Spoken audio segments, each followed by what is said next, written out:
एक बार फिर आपका स्वागत है आपके अपने चैनल साइंस गुरु बुलंद पे। और आज हम जो पढ़ने वाले हैं वो पढ़ेंगे नए फिर क्वेश्चन HSSC के प्रीवियस ईयर क्वेश्चन, जैसे आपने देखा होगा। तो इसके अंदर हम पढ़ने वाले हैं अच्छे अच्छे क्वेश्चन, ठीक है। और एक बात बता दूं, बायोलॉजी जो भी आते हैं हर एग्ज़ाम में 6-7 नंबर की कहीं ना कहीं पूछी जाती है। तो किसी भी एग्ज़ाम की तैयारी करने के लिए आप बायोलॉजी का ये चैनल है ना, उसको फॉलो कर सकते हो। इस पर सारी बायोलॉजी करवाई गई है। और ये मैं दावा करता हूँ किसी भी पूरी अगर आप बायोलॉजी देख लेते हो ना, तो आपको इससे प्यार हो जाएगा और अच्छे से आपको याद भी हो जाएगी, ठीक है ना। और ये क्वेश्चन आपके कहीं भी ख़राब नहीं होंगे, अच्छे से नंबर पूरे के पूरे। कोई भी बुक उठा लेना, उससे बार बायो मिलने वाली नहीं है, ठीक है। तो आज का पहला क्वेश्चन और हम स्टार्ट करते हैं। थोड़ा सा स्पीड से चल रहा हूँ ताकि जल्दी क्वेश्चन हो जाए। टमाटर में कौन सा विटामिन पाया जाता है? तो टमाटर के अंदर, टमाटर क्या होता है? खट्टा होता है, ठीक है। और खट्टे पदार्थ जो सीट्रस होते हैं ना, फ्रूट होते हैं, उनके अंदर भी कौन सा? विटामिन सी पाया जाता है, विटामिन सी। तो विटामिन सी जो होता है, विटामिन सी का रासायनिक नाम होता है एस्कॉर्बिक एसिड, एस्कॉर्बिक एसिड। और इसकी कमी से रोग हो जाता है स्कर्वी। और स्कर्वी के अंदर होता है कि मसूड़ों से खून बहने लग जाता है। तो वो किसकी कमी से होता है? Vitamin C. विटामिन सी का सबसे अच्छा स्रोत होता है आंवला, ठीक है ना। आंवला सबसे अच्छा स्रोत है विटामिन सी का। खट्टे फल भी किसके अच्छे स्रोत होते हैं? तो खट्टे फल विटामिन सी के अच्छे स्रोत होते हैं। विटामिन सी जो होता है वो जल में घुलनशील विटामिन है, ठीक है ना, वाटर सोल्यूबल है। और विटामिन सी दूध और मांस के अंदर, दूध, मांस और अंडे के अंदर नहीं पाया जाता, ये भी याद रख लेना, ठीक है ना। विटामिन बी डी आगे आ जाएगा, कर लेंगे, ठीक है। निम्न में से किसके अभाव से रतौंधी जैसी आंखों की बीमारियां हो जाती है? तो रतौंधी किससे संबंधित है? यानी नाइट ब्लाइंडनेस जो होती है वो किससे संबंधित है? तो आंखों से संबंधित है, ठीक है ना, आंखों से संबंधित है। रतौंधी, रतौंधी जो होता है ना, यानी रात की अंधी। तो रात के अंधी का मतलब है अंधेरे में, यानी कम प्रकाश में उसको दिखाई नहीं देता। कम प्रकाश में दिखाई देने के लिए कौन सा सहायक होता है? तो आपका रोड्स सहायक होता है, याद रखना। रोड्स किसका भाग है? तो रेटिना का भाग है। रेटिना के अंदर दो पिगमेंट पाए जाते हैं, जिसका एक का नाम क्या होता है? रोड्स, और एक का होता है कॉन्स, ठीक है ना। रोड के साइज शेप का होता है, एक कॉन्स का होता है। आंख वाले चैप्टर में अच्छे से पढ़ाया है, ठीक है ना। रोड्स क्या होता है? रात को देखना, यानी कम प्रकाश में देखने के लिए सहायक है। और कॉन्स जो होता है ज़्यादा प्रकाश में देखने में सहायक होता है, ठीक है ना। और रोड्स और कॉन्स के सिवाय एक विटामिन होता है रेटिनिन। रेटिनिन एक प्रोटीन होता है, ठीक है। और रेटिनिन इसके निर्माण में सहायक होता है, रोड्स और कोन के प्रोटीन, ठीक है। और रेटिनिन का निर्माण होता है रेटिनोल से, रेटिनोल से, ठीक है। और रेटिनोल का निर्माण होता है किससे भी? कैरोटीन से, ठीक है। और ये पाया जाता है गाजर के अंदर। तो रेटिनॉल किसका रासायनिक नाम होता है? विटामिन ए का रासायनिक नाम होता है। यानी विटामिन ए कहाँ से मिलता है? तो हमें गाजर से मिलता है। और गाजर के अंदर कौन सा प्रोटीन पाया जाता है? रेटिनिन, ठीक है ना, कैरोटीन पाया जाता है। और कैरोटीन लीवर में जाता है, और लीवर के द्वारा इसको कन्वर्ट किस में किया जाता है? Vitamin A.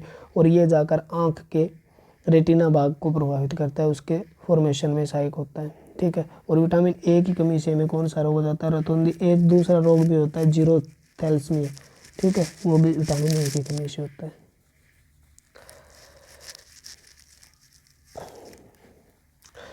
रिकेटस बीमारी किसके भाग में होती है? तो रिकेटस जो होता है उसे सुकड़ी रोग भी कहा जाता है, आपको पता भी है, सूखा रोग भी कहा जाता है, ठीक है ना, सूखा रोग। और रिकेटस जो होता है ना, वो हड्डियों से संबंधित होता है। इसके अंदर हड्डियां कमज़ोर हो जाती है। और हड्डियां कमज़ोर किसके कारण होती है? कैल्शियम व फास्फोरस के कारण। और कैल्शियम और फास्फोरस के अवशोषण के अंदर सहायक होता है कैल्सीफेरोल। कैल्सीफेरोल किसका रासायनिक नाम होता है? विटामिन डी का। यानी विटामिन डी की कमी से कौन सा रोग हो जाता है? रिकेटस, ठीक है। विटामिन डी की कमी होगी तो कैल्शियम और फास्फोरस, मैग्नीशियम की कमी हो जाएगी, जिससे हड्डियाँ कमज़ोर हो जाएगी। और इसे क्या बोलते हैं? विटामिन डी की कमी से कौन सा रोग हो गया? रिकेटस। विटामिन डी हमें क्या मिलता है? वसा के द्वारा निर्माण होता है इसका। वसा में कोलेस्ट्रॉल, कोलेस्ट्रॉल में 7 हाइड्रो कोलेस्ट्रॉल के द्वारा, ठीक है। और यूवी रेज जो होती है, यानी सूर्य के प्रकाश के द्वारा, सनलाइट में यूवी रेज, अल्ट्रावायलेट रेज जो किरणें होती है उसके द्वारा निर्माण होता है, ठीक है ना। और विटामिन डी हमारे शरीर में कहाँ संग्रहित होता है? तो लीवर में। विटामिन डी का काम क्या है? तो कैल्शियम, फास्फोरस, मैग्नीशियम इनका अवशोषण करवाना छोटे आंत से, ठीक है। ऊर्जा देने के उपयोग में पूर्व मानव शरीर में निम्न में से कौन सा ग्लूकोज में परिवर्तित होता है? तो ठीक है, तो आपसे 3 बातें हमेशा याद रखना। विटामिन जो होता है उसका कोई भी परिवर्तन नहीं होता, विटामिन सूक्ष्म है वैसे भी, ठीक है, ऐसे शोषित हो जाते हैं हमारे भोजन से निकल के। प्रोटीन होता है, प्रोटीन की छोटी इकाई अमीनो अम्ल, ठीक है ना, अमीनो अम्ल में टूट जाते हैं और हमारे शरीर में अवशोषित होने से पहले आंत से, ठीक है। और वसा जो होती है वो ग्लिसरॉल और वसीय अम्ल में टूट जाती है। और कार्बोहाइड्रेट किस में टूट जाता है? ग्लूकोज में, ठीक है। तो इसका आंसर क्या होएगा? शरीर में ग्लूकोज में परिवर्तित कौन सा होगा? तो कार्बोहाइड्रेट। प्रोटीन, यहाँ पर अमीनो अम्ल लिखा होता तो प्रोटीन आंसर आ जाता है, यहाँ पर वसीय अम्ल लिखा हो जाता तो वसा आंसर आ जाता है, ठीक है। विटामिन का कोई भी परिवर्तन नहीं होता। मानव शरीर में ऊर्जा ग्लूकोज में परिवर्तित कार्बोहाइड्रेट होता है, जैसे शर्करा या शुगर भी कहते हो आप। खमीर जो होता है, इष्ट जो होता है, वो एक महत्वपूर्ण किसका स्रोत है? तो विटामिन बी का सबसे महत्वपूर्ण स्रोत होता है वो खमीर होता है, इष्ट होता है, ठीक है ना, इष्ट खमीर, ठीक है। और ये क्या करता है? फर्मेंटेशन भी करने का काम करता है। फर्मेंटेशन यानी किण्वन क्रिया, शराब बनाने के लिए भी इसका प्रयोग किया जाता है इष्ट का, ठीक है, इष्ट का। ब्रेड वगैरह बनाने के लिए भी इष्ट का प्रयोग किया जाता है। बेकरी जो होते हैं ना, उस उद्योगों में भी इष्ट का प्रयोग किया जाता है, ठीक है। इसके अंदर कन्वर्टेज वगैरह, जाइमेज वगैरह एंजाइम पाए जाते हैं। जाइमेज एंजाइम क्या करता है? आपके जो ग्लूकोज होता है ना, ग्लूकोज को क्या करता है? अल्कोहल में बदल देता है, तो फर्मेंटेशन में भी काम आता है, ठीक है। विटामिन डी बी का अच्छा स्रोत है। शरीर के निर्माण में कार्य कौन करता है? शरीर का निर्माण यानी बॉडी फॉर्मर किसे कहा जाता है, या बॉडी बिल्डर किसे कहा जाता है, मतलब बिल्ड बनाने वाला, या आप कह सकते हो दहन निर्माता किसे कहा जाता है? तो मैं बता दूं आपको, दहन निर्माता प्रोटीन को कहा जाता है, ठीक है, क्योंकि 20 प्रकार के अमीनो अम्ल से मिलकर एक प्रोटीन बनता है और प्रोटीन के ही आगे क्या करता है? प्रोटीन आगे कोशिका का निर्माण करता है और कोशिका मिलकर उत्तक का निर्माण, उत्तक सिस्टम का, और उत्तक सिस्टम से क्या बनता है? फिर अंग बनता है और अंग से अंग तंत्र बनता है और अंग तंत्र से एक ऑर्गेनिज्म यानी शरीर का निर्माण होता है, ठीक है ना। तो यानी प्रोटीन को क्या कहा जाता है? दहन निर्माता कहा जाता है, शरीर का निर्माण करने वाला कहा जाता है। क्लियर हुई बात? रोगों से बचाने वाला विटामिन कहा जाता है। बेरी बेरी किससे संबंधित है? तो बी से बेरी, बी से B1, ठीक है ना। तो बेरी बेरी किससे संबंधित होता है? तो आपका आंसर रहेगा विटामिन बी। इसमें इम्यूनिटी पावर आपकी कमज़ोर हो जाती है, ठीक है ना। विटामिन बी का नाम है थायमीन, रासायनिक नाम क्या है इसका? थायमीन। इसकी कमी से बेरी बेरी रोग हो जाता है। और ये भी पूछा जाता है भूसी वाले चावल खाने से कौन सा रोग हो जाता है? तो बेरी बेरी। किस विटामिन की कमी पाई जाती है? B1 की कमी पाई जाती है। विटामिन ए का नाम क्या है? रेटिनोल है। विटामिन डी का कैल्सीफेरोल है। विटामिन सी का एस्कॉर्बिक एसिड है, ठीक है ना। तो इसका रासायनिक नाम भी। विटामिन ए की कमी से रतौंधी रोग हो जाता है, डी से रिकेटस हो जाता है, सी से सक्रिय हो जाता है, विटामिन B1 की कमी से बेरी बेरी रोग हो जाता है। विटामिन बी के अभाव से कौन सा रोग हो जाता है? तो बी लिख दे या B1 लिख दे, एक ही बात है, क्योंकि 1 का कोई फर्क नहीं होता, आपने मैथ में पढ़ा भी होगा। तो कौन सा रोग? Berry berry. रिकेटस डी की कमी से होता है। रेबीज कुत्ते के काटने से होता है, यानी वायरस है, रेबीज से होता है। हाइड्रोफोबिया भी कहते हैं इसे, यानी वायरस से होने वाली रोग है। गलघोटू को हम क्या बोलते हैं? मम्स बोलते हैं, ये भी वायरस से होने वाली डिजीज है। विटामिन ए की कमी से कौन सा रोग होता है? रतौंधी यानी नाइट ब्लाइंडनेस जिसे बोला जाता है वो होता है। रिकेटस किसकी कमी से होता है? तो आपको पता है सक्रिय सी की कमी से होता है। और B3 की कमी से हमें कैस रोग हो जाते हैं, यानी बाल गिरना अगर संबंधित हमें हेयर फॉल जैसी समस्या आ जाती है। B3 का नाम नियोजिन है, ठीक है। बच्चों के कैसियोक्योर, ठीक है, बच्चों में क्वैसियोक्योर एक रोग भी और होता है मरामस रोग। ये किसकी कमी से होते हैं? तो क्वैसियोक्योर और मरामस प्रोटीन की कमी से होते हैं, जिसे कुपोषण का शिकार भी कहा जाता है, ठीक है ना। कुपोषण का शिकार भी कहा जाता है, जिसके अंदर चमड़ी जो हमारी ढीली हो जाती है, पेट निकल जाता है, ठीक है, और पैर टेढ़े मेढ़े हो जाते हैं। एक रासायनिक ऊर्जा और उष्मा का स्रोत है। कौन सा रासायनिक ऊर्जा का, यानी केमिकल जो है एनर्जी और हीट का स्रोत कौन सा है? तो हमारे शरीर के अंदर जो रासायनिक ऊर्जा जो होती है उसका स्रोत हमारे शरीर में फैट होता है, यानी वसा होती है, ठीक है। और वो क्या करता है? बहुत ज़्यादा हीट भी पैदा होती है जब इसका क्या होता है? मेटाबॉलिज्म होता है, ठीक है। निम्नलिखित में से कौन सा निम्नलिखित में से कौन सा पदार्थ मानव में कब्ज कम करता है, ठीक है। तो कब्ज कम करने के लिए कहा जाता है हमें दालें खानी चाहिए, और दालें जो होती है वो अच्छी स्रोत होती है किसकी, प्रोटीन की। प्रोटीन के साथ साथ बहुत अच्छी स्रोत किसकी होती है, एक फाइबर होता है, फाइबर को हम क्या बोलते हैं, रेशा बोलते हैं, ठीक है ना, रेशा, इसकी अच्छी स्रोत होती है। तो वो कब्ज कम करने का काम करता है, ठीक है। जो हमारा मल होता है उसकी लुगदी बनाने का काम करता है, और उसको मतलब चिकना बनाए रखता है ताकि हमारे शरीर में कब्ज ना हो। तो ये किसका काम है, तो रेशे, यानी दाल भी ऑप्शन आ जाता है, तो दालें भी इसका काम करती है, ठीक है ना। तो फाइब्रस, ठीक है, और ये किससे, पल्सेज यानी दालों से प्राप्त होता है, ठीक है। रेशे कब्ज कम करने का काम करते हैं। बेरी बेरी विटामिन B1 की कमी से बेरी बेरी होता है, बहुत बार बता दिया। निम्न में से सर्वाधिक किस में सर्वाधिक होता है, विटामिन ए सर्वाधिक किस में होता है, तो सबसे अच्छा स्रोत होता है गाजर, ठीक है ना, गाजर सबसे अच्छा स्रोत है। और सेब में विटामिन ए एक अच्छा स्रोत है, और पका हुआ आम भी विटामिन ए का अच्छा स्रोत है, और बाकी सारी सब्जियां भी अच्छा स्रोत है, ठीक है। तो सबसे अच्छा स्रोत क्या है, गाजर है।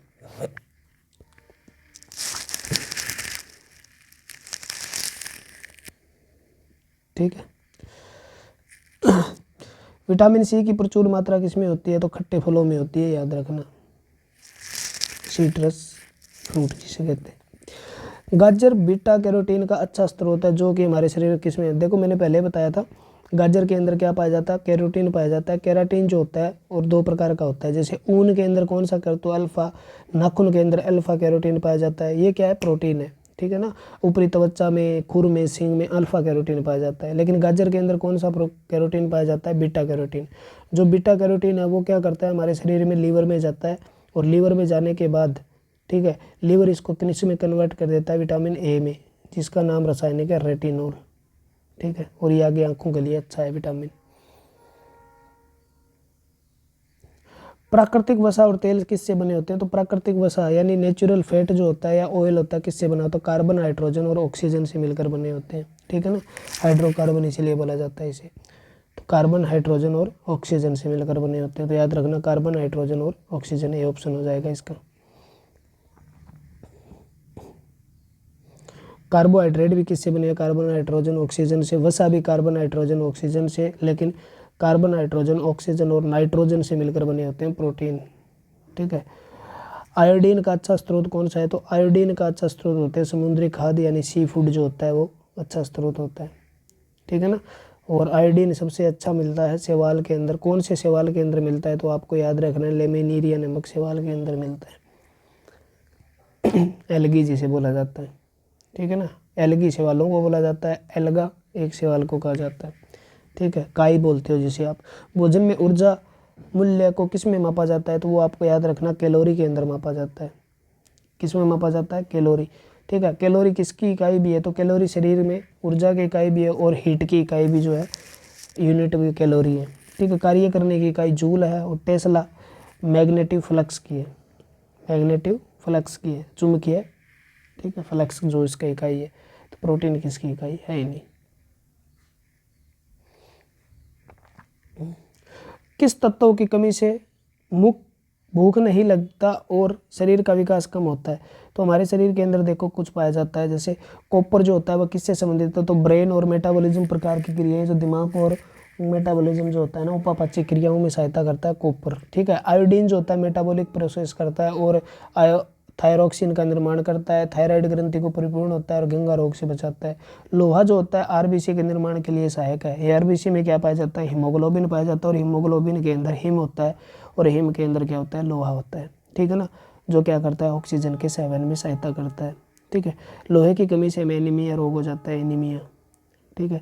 आयोडीन की कमी से घेंगा रोग हो जाता है, ठीक है। और दिमाग से संबंधित समस्याएं आ जाती है कॉपर की कमी से होने से, ठीक है। इसलिए कहा जाता है हमें मतलब रात को कॉपर का जो गिलास होता है तांबे के गिलास में पानी रख देना चाहिए, सुबह सुबह पीना चाहिए। क्यों पीना चाहिए, क्योंकि उसके अंदर कुछ कॉपर की मात्रा होती है जो हमारे ब्रेन के लिए बहुत ही आवश्यक है और मेटाबॉलिज्म प्रोसेस के लिए, ठीक है। जिंक जो होता है ना, जिंक एक तो इंसुलिन के निर्माण में सहायक होता है, दूसरा भूख लगना, प्यास लगना, इस प्रकार की क्रियाओं का भी काम करता है जिंक। तो जिंक की कमी से हमें क्या है, भूख लगना बंद हो जाता है। तो जिंक भी हमारे शरीर में जरूरी है, जिसे ZN से लिखा जाता है, जस्ता कहा जाता है, ठीक है ना। ZN से लिखा जाता है और क्या कहा जाता है, इसे जस्ता कहा जाता है। ये भी याद रख लेना, ठीक है। और सेल डिवीजन जो होता है ना, सेल का डिवीजन होता है यानी कोशिका विभाजन के अंदर भी जिंक बहुत अच्छी भूमिका निभाता है, ठीक है। और जो हमारे शरीर के अंदर स्मेल जो होती है या टेस्ट जो होता है, स्वाद और सूंघने की क्षमता, उसमें भी जिंक बहुत अच्छी भूमिका निभाता है, ठीक है। विटामिन B1 की कमी से बेरी हो जाता है। गेहूं में पाए जाने वाला प्रोटीन कौन सा है? देखो यहाँ से जो क्वेश्चन पूछे जा रहे हैं वो एक भी ऐसा क्वेश्चन नहीं होगा जो क्वेश्चन मैंने कहीं पे भी करवाया न हो, ठीक है ना। ऐसा कोई भी क्वेश्चन नहीं होगा जो मैंने करवाया ना हो। और पूरे के पूरे अगर आप थ्योरी पढ़ते हो ना, इसकी थ्योरी, ठीक है ना, थ्योरी पढ़ते हो तो उसके अंदर बहुत अच्छे से ये क्वेश्चन करवाए जा चुके हैं, ये भी याद रखो आप, ठीक है ना। एक भी क्वेश्चन नहीं छूटेगा, प्रीवियस ईयर के कोई भी क्वेश्चन है वो नहीं रहेंगे अगर आप उसे अच्छे से पढ़ते हो। ये चीज़ें आप एक जगह पढ़ते हो तो आपको आसानी रहती है याद करने में, और आप बार बार पढ़ते हो, नई नई जगह से पढ़ते हो तो याद करना मुश्किल हो जाता है। तो मैं आपको फिर बताता हूँ, आपको अगर याद करना है और आपको बहुत अच्छे से पढ़ना है, आपकी बायोलॉजी बहुत अच्छी हो जाए, तो आप उस चैनल पे जाके सारी वीडियो देख लीजिए, सारी वीडियो को ख़त्म कर दीजिए। उसके बाद आपकी बायोलॉजी में दिक्कत आ जाए तो मैं यहीं बैठा हूँ, ठीक है ना, कभी भी कह देना, ठीक है, दोबारा पढ़ा दूंगा, कोई दिक्कत नहीं है। बहुत अच्छे से बहुत मेहनत करके पढ़ाया गया है, ठीक है। इतनी मेहनत किसी भी टीचर ने की हो तो शायद की हो यूट्यूब पर, फ्री में आपको मिल रहा है ना, तो उसकी कदर नहीं है, बस मेन बात यही है। अगर मैं यहाँ पर पेड कोर्स ले रहा होता कहीं पे तो आप भाग भाग के आते और पैसे भी देते, ठीक है। और हो भी सकता है, हो भी सकता है आगे, ठीक है, आओ भी आना पड़ेगा लास्ट में। उसका कारण मुझे पता है क्यों आना पड़ेगा, क्योंकि यूट्यूब पे सारे सब्जेक्ट कभी भी डिटेल में नहीं करवाए गए हैं, ऊपर ऊपर से करवाए गए हैं। उनका कारण आप हो, दूसरे नहीं है, क्योंकि आपको ऊपर ऊपर का अच्छा लगता है, डीप में पढ़ना अच्छा नहीं लगता, और पढ़ाने वाले का फिर दिमाग ख़राब थोड़ी ना है, वो पढ़ाएगा। तो गेहूं में पाया जाने वाला कौन सा प्रोटीन है? तो जाइन प्रोटीन होता है, वो किस में पाया जाता है? मेज यानी मक्के के अंदर पाया जाता है। ग्लूटीन प्रोटीन गेहूं में पाया जाता है। रिजिन प्रोटीन यानी राइस में पाया जाता है। दूरीन प्रोटीन है वो क्या पाया जाता है? आपका जो सारगम जिसे बोलते हैं आप, या जिसे क्या बोला जाता है यार, हरा चारा जो होता है, ज्वार में पाया जाता है, ठीक है ना। तो ग्लूटीन। एंजाइम क्या होते हैं? तो एंजाइम प्रोटीन होते हैं, हार्मोन भी प्रोटीन होते हैं। एंजाइम सारे के सारे मुख्य रूप से प्रोटीन है, और हार्मोन भी मोस्ट ऑफ प्रोटीन होते हैं, ठीक है ना, प्रोटीन से मिलकर बने होते हैं। कौन सा विटामिन संश्लेषित होता है जब हमारे शरीर त्वचा पर सूरज की रोशनी पड़ती है? कौन सा विटामिन बनता है जब सूरज की रोशनी हमारे शरीर में पड़ती है? तो मैंने बताया था, सूरज की रोशनी के अंदर अल्ट्रावायलेट किरण होती है, वो हमारे शरीर पे त्वचा में पड़ती है। त्वचा के नीचे फैटी एसिड होता है, फैटी एसिड जो होता है वो 7D हाइड्रोकोलेस्ट्रॉल होता है, उसके अंदर 7D हाइड्रोकोलेस्ट्रॉल क्या बन जाता है? विटामिन डी में परिवर्तित हो जाता है। तो विटामिन डी का निर्माण किससे होता है? सूर्य की किरणों से भी होता है, ठीक है। और सूर्य की किरणों से, पराबैंगनी किरणों से होता है, ठीक है। और पराबैंगनी किरणें अगर हमारे शरीर में ज़्यादा पड़ जाए तो मेलानिन पिगमेंट बढ़ जाता है और रंग त्वचा का काला हो जाता है, ठीक है। यूवी रेज से बचाने का काम भी मेलानिन पिगमेंट करता है हमारे शरीर के अंदर। कौन सा? मेलानिन पिगमेंट, ठीक है। त्वचा के कैंसर से बचाने वाला भी मेलानिन पिगमेंट ही है। निम्नलिखित में कौन सा पोषक तत्व नहीं है? प्रोटीन, विटामिन, वसा, ये सारे के सारे न्यूट्रिएंट है, यानी पोषक तत्व है। तो फाइबर हमारे शरीर में कोई भी, ये फाइबर क्या करता है? सिर्फ हमारे शरीर में पोषक तत्वों का काम नहीं करता, ये क्या करता है? भोजन को मतलब, ठीक है, उसका रेशा सा बनाकर, उसे लुगदी सी बनाकर काम करता है, हमें कब्ज वगैरह से बचाने का काम करता है, ठीक है। तो ये दालों से बचाता है, यानी एक लुब्रिकेंट की तरह काम करने वाला। वनस्पति स्रोत से उत्पन्न हार वसा है, ठीक है। यानी किससे बनी है? उत्पन्न हुई है, यानी वनस्पति, यानी हमें क्या, प्लांट फैट जिसे कहा जाता है, एनिमल फैट जो प्रकार की है, ठीक है। तो वनस्पति वसा किससे प्राप्त होती है? तो वनस्पति से प्राप्त होती है। इनमें से कौन सी वसा है जो वनस्पति से प्राप्त हो रही है, ये पूछा गया है। तो मछली से तो हमें एनिमल फैट प्राप्त होगा, यानी जंतु वसा प्राप्त होगी। घी जंतु यानी दूध से निकाला जाता है, जो जंतु से प्राप्त होता है। मक्खन भी किससे निकाला जाता है? बटर, ठीक है, वो भी दूध से निकाला जाता है, ठीक है। तो सूरजमुखी का तेल जो होता है, यानी सनफ्लावर ऑयल जो है, वो किससे प्राप्त होता है? वनस्पति से प्राप्त होता है। तो ये वनस्पति वसा है। विटामिन डी का प्राकृतिक स्रोत क्या है? तो सूर्य है, नेचुरल सोर्स वो है सूर्य का प्रकाश, सनलाइट। प्रोटीन का सबसे समृद्ध रूप कौन सा है? तो आपका आंसर यहाँ पर क्या रहेगा? दूध में प्रोटीन होता है लेकिन 4% होता है, ठीक है। तेल के अंदर प्रोटीन होता है, कितना होता है? ठीक है, अब कौन सा तेल की बात कर रही है तो पता नहीं। शर्करा यानी कार्बोहाइड्रेट है, तो प्रोटीन तो कार्बोहाइड्रेट नहीं हो सकता। तो सोयाबीन जो होता है, सोयाबीन जो होता है उसके अंदर क्या पाया जाता है 36%, या एक जगह 42% मिलता है, कई जगह 46% में मिलता है। ठीक है, तो 36% याद कर लो आप, ये चीज़ याद कर लो। सोयाबीन में क्या है, अच्छा प्रोटीन होता है। ठीक है, वसा भी अच्छी होती है। ठीक है, सोयाबीन। और उसके बाद सोयाबीन सबसे ज़्यादा एमपी के अंदर होती है, हमारे देश के अंदर, जिसे सोया प्रदेश भी कहा जाता है। ठीक है, सोया प्रदेश। प्रोटीन की अच्छी स्रोत कौन सी है, तो सोयाबीन। दाल है, ये दाल में गिनती होती है पल्सेस के अंदर। ठीक है, इससे तेल निकलता है, वो भी प्रोटीन का अच्छा स्रोत है। ठीक है, रिफाइंड बोलते हैं जिसे। और विश्व में ये अमेरिका के अंदर होती है, याद रखना, सबसे ज़्यादा। तो सोयाबीन जो है उसके अंदर 36% भी दिया होता है, 42% भी दिया होता है, तो आप देख लेना, ऑप्शन पे डिपेंड करेगा। तो सोयाबीन। ठीक है, इससे अच्छे भी स्रोत है, जैसे आपका कुकरमुत्ता है, जैसे आप खुम्बी बोलते हो, या जैसे आप मशरूम बोलते हो। मशरूम के अंदर 52% प्रोटीन पाया जाता है। ठीक है, उसके बाद एक शैवाल भी है जिसके अंदर क्या पाया जाता है, लेमिनिया नाम का, जो एस्ट्रोनॉट प्रयोग करते हैं उसके अंदर 75% तक प्रोटीन पाया जाता है। ठीक है, चने में भी अच्छा प्रोटीन होता है, दाल में प्रोटीन की अच्छी स्रोत होती है। ठीक है, प्रोटीन का निर्माण खंड है। ठीक है ना, तो निर्माण यानी कौन से सेगमेंट है जिसके द्वारा, मतलब छोटे छोटे सेगमेंट यानी खंड बने होते हैं, उनसे प्रोटीन बनता है। तो वो किससे बनते हैं, 20 प्रकार के अमीनो एसिड क्या मिलकर बनाते हैं, प्रोटीन का निर्माण करते हैं। यानी अमीनो एसिड की चेन जो होती है, यानी श्रृंखला होती है, वो एक इसका नाम ही क्या है, प्रोटीन है। ठीक है, उसी प्रकार फैटी एसिड और ग्लिसरॉइक एसिड की चेन होती है, उसे क्या बोलते हैं, वसा बोलते हैं। ठीक है, और उसके बाद ग्लूकोज की चेन होती है, उसे क्या बोला जाता है, कार्बोहाइड्रेट बोला जाता है। ठीक है, सैकराइड का मतलब ही क्या होता है, शर्करा होता है। निम्न में से कौन सा वृत्त पोषक तत्व है, यानी जो मैक्रो, ठीक है, न्यूट्रिएंट है, तो इनमें से कौन सा है, तो याद करो, जो करवाया होगा। ठीक है, तो कार्बोहाइड्रेट, वसा और प्रोटीन, जो तीनों तो क्या है, कार्बोहाइड्रेट, वसा, प्रोटीन, तीनों के तीनों क्या है, मैक्रो न्यूट्रिएंट है, यानी वृत्त पोषक तत्व है। माइक्रो कौन से है, विटामिन हो गए, हमें बहुत ही कम मात्रा में चाहिए, और खनिज लवण जो हमें बहुत ही कम मात्रा में चाहिए, तो वो माइक्रो न्यूट्रिएंट है। ठीक है, आवश्यक फैटी एसिड जो परिभाषित किया जाता है, जिन्हें शरीर में संश्लेषित किया जाता है। ठीक है, शरीर से संश्लेषित नहीं किया जाता, शरीर के आवश्यक, यानी फैटी एसिड आवश्यक वो है, आवश्यक का मतलब बाहर से, नेसेसरी है जो, ठीक है ना, नेसेसरी का मतलब बाहर से लेने जरूरी है, जो हमारे शरीर में नहीं बन सकते, उसे आवश्यक फैटी एसिड कहा जाता है। ठीक है ना, उसे क्या कहा जाता है, आवश्यक वशीय अम्ल कहा जाता है। क्लियर हुई बात।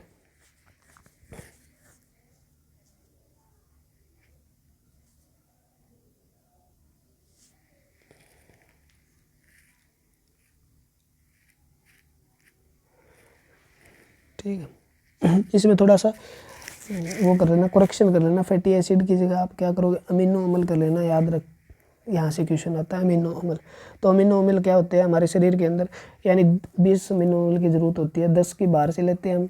ठीक है, और 10 जो हमें क्या करता है, अंदर से शरीर के द्वारा निर्माण किया जाता है। आवश्यक पोषक तत्व तो वो होते हैं, ठीक है, अनावश्यक वो होते हैं जिन्हें शरीर द्वारा संश्लेषित किया जा सकता है। ठीक है, और आवश्यक वो होते हैं जो शरीर के द्वारा नहीं बनाए जा सकते, भोजन से लेने आवश्यक है हमें। ठीक है, जरूरी है भोजन के द्वारा। ठीक है, तो इसका आंसर क्या होगा, जो शरीर के द्वारा संश्लेषित नहीं किया जा सकता, यानी शरीर हमारे सिंथेसिस नहीं कर सकता, शरीर का शुरुआत द्वारा अमीनो अम्ल है, अमीनो एसिड है, उनका निर्माण नहीं किया जा सकता, वो आवश्यक होते हैं। और जिनका निर्माण शरीर करता है, यानी 10 तो आवश्यक है, 10 अनावश्यक है। आवश्यक वो है जो भोजन के द्वारा लेने हैं, अनावश्यक वो है जो भोजन के द्वारा नहीं लेने, यानी हमारे शरीर में जिसका निर्माण किया जा सकता है। क्लियर हुई बात। अमीनो एसिड जिन्हें शरीर में संश्लेषित नहीं किया जा सकता वो क्या कहलाते हैं, तो शरीर में संश्लेषित नहीं किया जाता वो क्या कहलाते हैं, तो पहला क्वेश्चन दोबारा बदल दिया गया, आवश्यक अमीनो एसिड कहलाते हैं, जिनमें जो शरीर में नहीं बनते आवश्यक है। ठीक है ना, यानी भोजन के द्वारा लेने हैं और शरीर में नहीं बनते वो आवश्यक है, जो भोजन के द्वारा नहीं लेने हैं, हमें हमारे शरीर के द्वारा ही निर्माण किए जाते हैं, वो अनावश्यक है। ठीक है, कौन सा पानी में घुलनशील विटामिन है, कौन सा है, तो मैं बता दूं, पानी में बी और सी दोनों घुलनशील विटामिन होते हैं। ठीक है ना, कीड़ा याद करो आप, कीड़ा, कीड़ा, कीड़ा से, कीड़ा मतलब क्या लगता है, चिकनाई जो होती है उस पर लगता है, चिकने क्या होते हैं, वसा होते हैं। ठीक है ना, तो वसा में फैट सोल्यूबल है, वो क्या है, 4 विटामिन होते हैं वसा में घुलनशील, यानी ए, डी, ई और के, यानी उल्टा पढ़ लो इसे कीड़ा, और बी और सी जल में घुलनशील होते हैं। ठीक है, तो इसका आंसर क्या, बी कॉम्प्लेक्स। जो बी कॉम्प्लेक्स सारा का सारा जल में घुलनशील है। ठीक है, निम्न में से एक पदार्थ मल त्याग प्रायिकता बढ़ाकर कब्ज प्रवृत्ति को रोकता है। देखो ये तीन बार क्वेश्चन आ गया, रिपीट हुआ है। फाइबर, ठीक है ना, रेसे जो मल त्याग की प्रक्रिया को बढ़ाता है और कब्ज को रोकता है। कॉन्स्टिट्यूशन जो बोलते हैं जिसको, कॉन्स्टिपेशन, ठीक है ना, कब्ज को क्या बोलते हैं, कॉन्स्टिपेशन, उसको रोकने का काम करता है। तो वो क्या होते हैं, फाइबर। और किससे प्राप्त होते हैं, में दालों से प्राप्त होते हैं, याद रखना। निम्न में से एक कारक द्वारा फोलिक एसिड नष्ट किया जा सकता है। फोलिक एसिड का मतलब है B9 को नष्ट किया जाता है। B9 नष्ट होने का कारण क्या है, B9 नष्ट हो जाता है हमारा नमी लगने से, यानी मॉइस्चर होने से, और हीट होने से, गर्म होने से, बस उष्मा ज़्यादा होने से। तो इसका आंसर क्या होगा, उष्मा और नमी होने से विटामिन ए बी को नष्ट किया जा सकता है। तो ये क्वेश्चन थे हमारे न्यूट्रिएंट वाले चैप्टर से, पोषक तत्व वाले चैप्टर से। ठीक है, जिसके अंदर क्या है, आपको कार्बनिक है, अकार्बनिक है, अच्छे से करवाया गया। प्रोटीन क्या है, कितने प्रकार के होते हैं, व्युत्पन्न प्रोटीन क्या है, विटामिन क्या है, कितने प्रकार के विटामिन होते हैं, वसा क्या है, कितने प्रकार के होते हैं, और कार्बोहाइड्रेट क्या है, मोनोसेक्राइड, डाइसेक्राइड। ठीक है, वसा जो होती है वो क्या है, सैचुरेटेड फैट क्या है, अनसैचुरेटेड फैट क्या है। ठीक है, सारी चीज़ें करवाई गई है बहुत अच्छे से। वहाँ से पढ़ोगे तो ये क्वेश्चन कुछ नहीं है, ये क्वेश्चन 3rd क्लास के लगेंगे आपको, मैं बता देता हूँ। आप अगर वहाँ से चैप्टर को पूरा करके फिर ये क्वेश्चन लगाना, आप कहोगे सर ये कोई क्वेश्चन है, ठीक है ना। वहाँ से पढ़कर क्वेश्चन लगाओगे तो बहुत आराम से हो जाएंगे ये क्वेश्चन, बिल्कुल 3rd क्लास के आपके लिए, अगर वहाँ से पढ़ते हो आप। और अब आपके लिए पहाड़ है, लेकिन वहाँ से पढ़ने के बाद आपको इतने आसान लगेंगे, हद से ज़्यादा। ठीक है, आप कहोगे बहुत आसान क्वेश्चन आते हैं यार पेपर में। ठीक है, तो पढ़ते रहिए, मुस्कुराते रहिए, ठीक है ना। और पेपर आए हुए हैं तो अच्छे से तैयारी कीजिए। ठीक है, कुछ क्वेश्चन, कुछ वीडियो और रही है वो मैं करवा दूंगा, उसके बाद कंप्लीट हो जाएगा जो प्रीवियस ईयर के क्वेश्चन थे। उसके बाद में जैसे घटना चक्कर आती है उसके क्वेश्चन हो गए, या उसके जो और किताबें हैं जिसके अंदर प्रीवियस ईयर के क्वेश्चन दिए हुए हैं, चाहे वो रेलवे में आए हों, चाहे वो बैंक में तो आते ही नहीं है, रेलवे में आए हो, चाहे SSC में आए हो, CHSL, MTS, CPO, ठीक है, CGL कहीं पे भी आए हो। ठीक है, और बहुत एग्ज़ाम होते हैं जैसे स्टेट PCS हो गया, स्टेट के कोई भी छोटे मोटे एग्ज़ाम जो होते हैं वो हो गए, कदरक हो गया, पटवारी हो गया, लेखपाल हो गया। ठीक है, उसके बाद जो भी है HCS के हो गए, HPSC के हो गए, ठीक है, UPPSC के हो गए, कुछ भी हो, कहीं से भी, कहीं भी किसी भी वनडे एग्ज़ाम में पूछे गए क्वेश्चन है वो सारे के सारे इकट्ठे करके मैं करवाता जाऊँगा। और पढ़ते रहो बस आप, ठीक है ना, मस्त रहो और जल्दी से जल्दी पढ़ना पड़ेगा। जॉब लगनी है ना आपको, जॉब लगनी है ना, एक जॉब नाम शब्द छोटा है, ठीक है ना, और लेकिन इसके पक्ष बहुत टेढ़े हैं। क्योंकि अगर आपको लगना है नौकरी, तो नौकरी लगने के लिए आपको मेहनत करनी पड़ेगी। ठीक है ना, जैसे आप लगा लो भी, जोर मारना पड़ेगा भाई पूरा का पूरा। ठीक है ना, ठीक है, जोर बहुत मारना पड़ेगा, इस बात को याद रखो आप। ठीक है, ये नहीं है डीमोटिवेट कर रहे हैं, डीमोटिवेट का मतलब कोई कुछ नहीं होता, मोटिवेट करने वाला कोई नहीं होता, मोटिवेट करने वाले होते हैं आपके माँ बाप। ठीक है ना, मैं कर सकता ना, क्योंकि उनकी स्थिति को देख के आप पढ़ सकते हो भी मुझे उनसे कुछ अलग करना है, उनका नाम करना है, गांव में उनका नाम होगा, शहर में उनका नाम होगा, उसका लड़का बहुत अच्छी जॉब लगा है। ठीक है, उसके माँ बाप ने इतनी मेहनत करके उसको पढ़ाया था, जॉब लग गया, ये चीज़ें मैटर करती है। ठीक है ना, इस चीज़ को आप देख के मोटिवेट हो सकते हो, इसी चीज़ को देख के डिमोटिवेट हो सकते हो। ठीक है, दूसरे को मत देखो, आपका दोस्त बता रहा है नौकरी लगना नहीं है, नौकरी पैसे से मिलती है, नौकरी ये मिलती है, कुछ भी मिलता हो, लेकिन आपकी सीट रिजर्व है। ठीक है, वो आपके लिए ही बनी है अगर आप मेहनत करते हो तो। पैसा देसा कुछ भी हो, कुछ भी फालतू के झंझट में मत पड़ो, मोटिवेट अपने आप रहो, घर वालों को देख के मोटिवेट हो। मैं मोटिवेट कर दूंगा, आप 10 मिनट मोटिवेट रह सकते हो, उसके बाद आपकी टाइम फिश हो जाएगी।